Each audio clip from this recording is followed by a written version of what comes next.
Hey everybody, welcome to What the Flick. Ben and Alonso, episode 6 of season 5 of Downton Abbey, and the Dowager has a new maid. Yeah, that's the key takeaway this week. Yeah, who cares? I mean, I find, so I guess apparently I care, because what's her butler's name? Who buttles for her? I knew you were going to say, and I've totally forgotten, but boys, he's a piece of work. Right, he's insufferable and not amused. Like, it's not, oh, that character's always fun. I can't bear him. I can't bear him. Please fire him. Please, please, please fire him. But he's kind of the butler equivalent of Violet, you know. So we'll talk about Violet. Yes, totally. So there were a bunch of things I loved this episode from Violet. I still can't quite figure out, and maybe I'm just naive, maybe everybody else has this figured out, but I can't figure out exactly what she wants from Lord Merton and Mrs. Crawley. That seems to have gone back and forth. I think originally she was trying to sort of sabotage it because she didn't want to sort of be outranked by Mrs. Crawley, but then I think she realized there was a genuine thing going on there.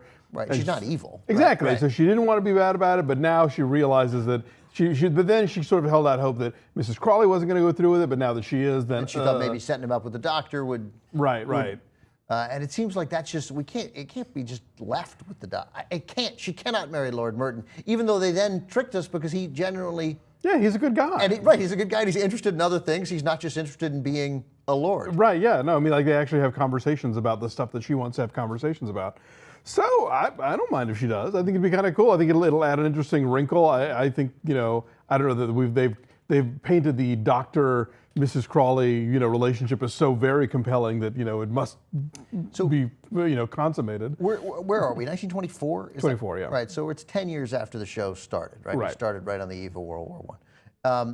And how far has Violet come? Because this time, it's so great. In 10 years, her reaction to when Mrs. Crawley says, oh no, they're one of the finest, one of the leaders of the Jewish community, right? And this time, like, it's her way of saying it's okay. She's like, it's always something, right? But that's a resignation of, yes. All right, whatever. Yeah, 10 years ago, she would have probably gone into high dudgeon, and now it's sort of like, But I have to commend you because you totally called that Bates was going to find Mary's birth control doohickey and assumed that Anna was trying to not have his baby. Yeah, there's the frustrating, what's becoming frustrating to me, and maybe this is what's supposed to be frustrating, but I'm not totally buying, because I think there's some inconsistency in it, that there are some Three's Company situations here where you just think, just have the tell conversation. The truth, and problem solved. And sometimes the show's willing to have those conversations. Like, I think a defender, well, first of all, I'm a defender of the show, I love it. But a defender of these moments would say, oh, that's because you don't understand. A lady's maid would never betray Mary by saying that, oh no, this stuff was for Mary. But they betray other stuff of Mary's, even, and she would with Bates in this situation. And say, you can't tell anyone, because Bates would never tell anyone. Exactly, right. Yeah. I would imagine the two of them have an understanding about what they can share and that it goes in the vault and all that stuff. So, but if that's what it took to finally get us to have Bates confess that he didn't go to London after all and didn't really, can we get over that plot they did thing? At least advance it They did a little, which was nice. They're not just randomly talking about it. But Jesus, how did these guys at Scotland Yard ever solve anything? I mean, they ask 4 questions and they're out the door and they believe everyone completely all the time. But I mean, clearly they're getting desperate because they were trying to sort of blackmail what's her face, the new maid, with the criminal past. There's too many characters on this show. Too many characters. You know her. Right. Anyway, so that didn't work out. But yeah, so a lot of things happening this week. Mosley having a moment of kind of being a good guy, and he's always a good guy. He's always a good guy, but actually being of use to someone. But also, like, he's worn people down. That's why I like Mosley.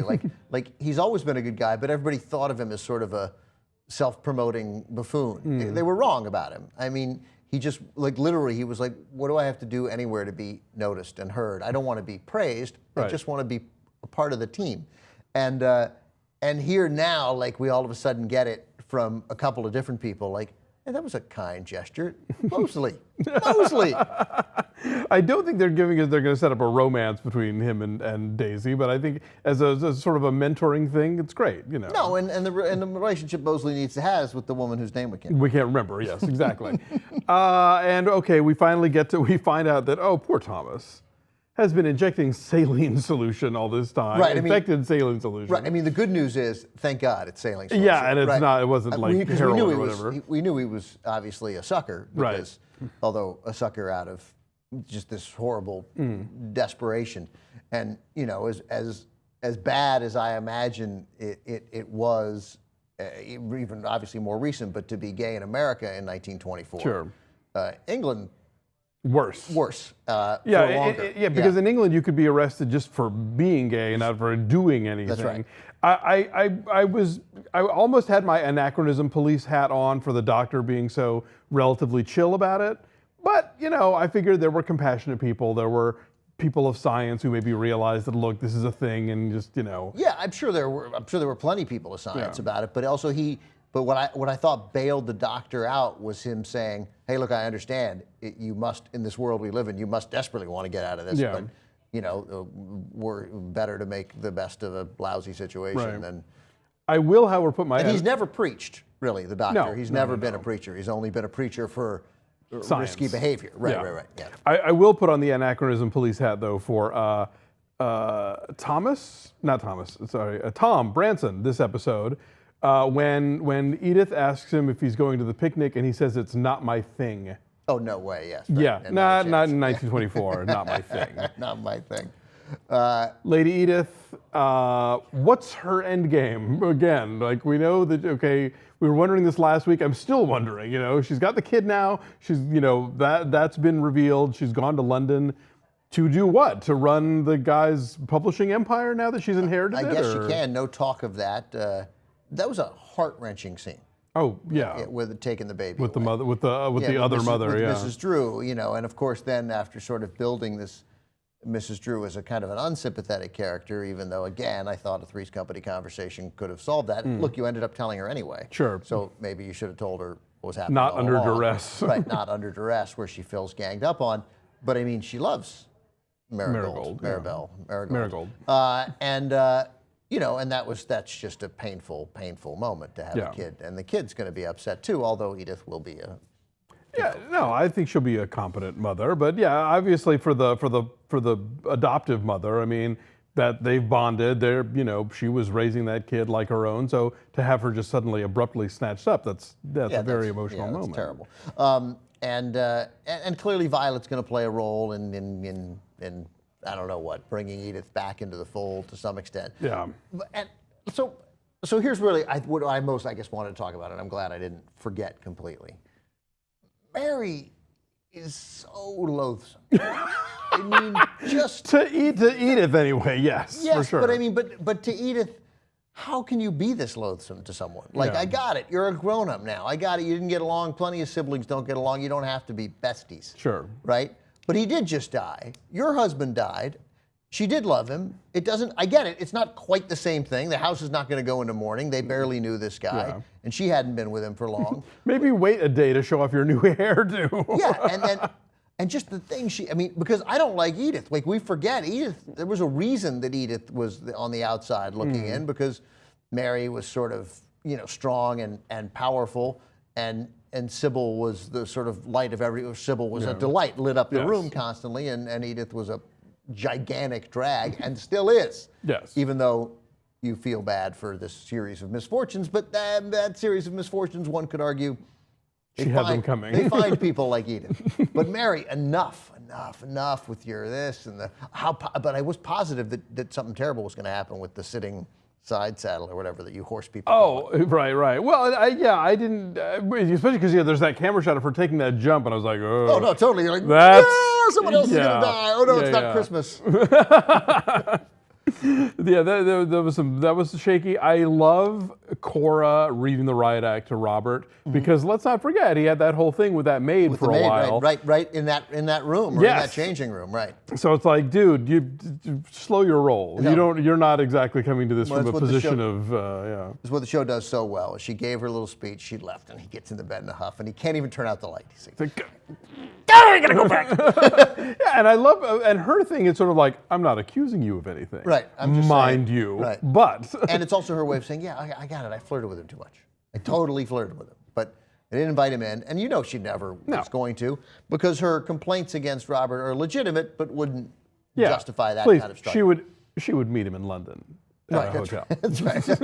That's the way. Like a normal person. That's the way the landed gentry have their affairs. Mrs. Patmore's house. Yeah. That's so there's all these great. There's the the maybe relationship between Mosley and Violet. Daisy. Too many flowers in the show. The H girl. Her name begins with an H. No. You know who we're talking about. The shop, the jewel thief. Right, the jewel thief. That would be all Baxter. Thank you. Good one. We can be done now. And then there's of course Carson and Mrs. Hughes. Right. This sort of love affair that will never. The remains of the day thing going on. Exactly. Yeah. But it's interesting though to have these conversations where what does happen to these people when they leave service? You know, if they, whether it's voluntarily or whether they retire or whatever, like. You know, it's not like Lord Grantham's not going to take care of them in their dotage, probably. Nope. So they have these are the practical considerations of where do I go, where do I live. Although that's the kind of thing Lord Grantham would get right. Like he would say, no, I don't care if she's, I'm not firing her. Right. I'm not firing her. Well, yeah, and a lot of people, when they call bullshit on this show, they basically say that like the relationships between upstairs and downstairs were never quite as cozy as they are on this show. Right. But so anyway, so it's interesting to kind of explore this territory, and that this is the way of sort of of Mrs. Patmore and Carson sort of mending fences after the whole business with the memorial. But yeah, it's kind of cool to see the notion of them sort of thinking in the broader picture and him sort of floating that out there and then immediately returning, oh, it's a business thing, of course. But she's all like, oh, you. Yeah. I hope Isel is okay.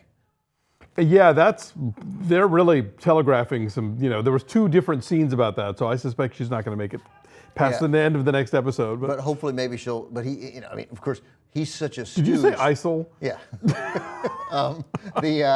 But if the dog, because he's like, could she be pregnant? He's like, oh, that's impossible. But he's a moron. Of course it's possible. Well, but that dog's like, I think 10 years old. Hang on. The show's been on for 10 years. This is the second dog. It could be 5.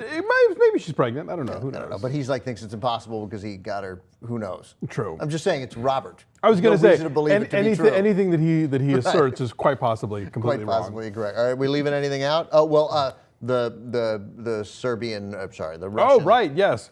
Who, by the way, I was wrong. I was calling him Eastern Promises guy, and it was pointed out to me on Twitter he was not in Eastern Promises, so henceforth he shall be known as Eyes Wide Shut guy. Right, but X-Men 2 and Snatch and Batman Begins. Taken 2. A bunch of stuff. He's good though, and I mean, I guess we didn't need to confirm it, but they were physical. Oh yeah. Right. Things went out. And that line where he says, she has that great line. That suggests that I wasn't happy, right, or that we weren't happy. And I don't know about you. I think you were, but I certainly was. And he's like, that's what you'd say no matter what. And she's like, you know me so well. I was struck, and this is something that just is a great pleasure if you love Maggie Smith. Like she's 80 now, right? Mm-hmm. I think something like that. Yeah. But she's holding a cup. Like she's not going anywhere. Like she's in good shape, which is good. Second best Marigold Hotel opening in March. Is that right? Oh yeah, she's kicking. All right, good for Maggie Smith. Anyway, fun episode. Glad, and Thomas had that nice moment with Baxter too. Like when they're walking back. Yeah, well, because she's been much nicer to him than he to her. And and so maybe now, since he sent the letter that got the Scotland Yard buffoons questioning her, he may well say, look, I wrote the letter. I don't know anything. I was just trying to stir up trouble. Sure. Which could end this mercifully for all of us.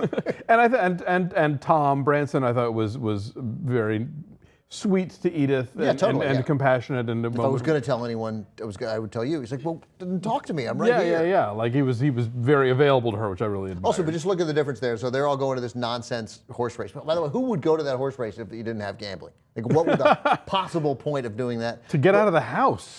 Right. But he's like, I still can't. These people, I'm still not doing this. Yeah. Like, this is too much. There are limits. Right? And also, there's work to do. Like, thank God he's there. Lord knows what would happen. No one else is bothering with anything. Not for Tom.